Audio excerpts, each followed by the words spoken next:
بسم الله الرحمن الرحيم. عم يتساءلون عن النبأ العظيم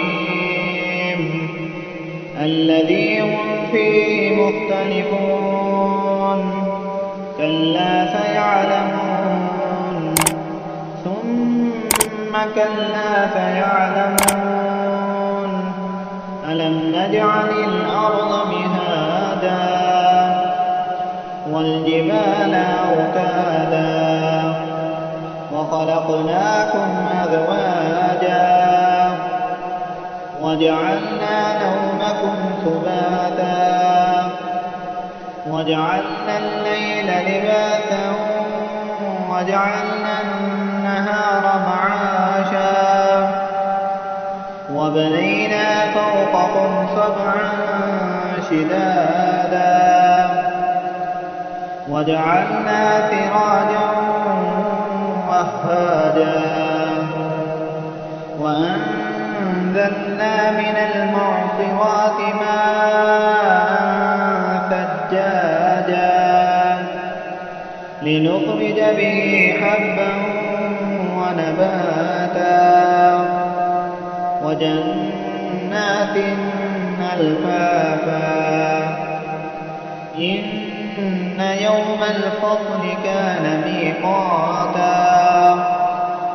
يوم ينفخ في الصور فتأتون أفواجا وفتحت السماء فكانت أبوابا وسيرت الجبال فكانت سرابا إن جهنم كانت مرصادا للطاغين مآبا لابثين فيها أحقابا لا يذوقون فيها بردا ولا شرابا إلا حميما وغساقا جزاء وفاقا إنهم كانوا لا يرجون حسابا وكذبوا بآياتنا كذابا وكل شيء أحصيناه كتابا فذوقوا فلن نزيدكم إلا عذابا إن للمتقين مفازا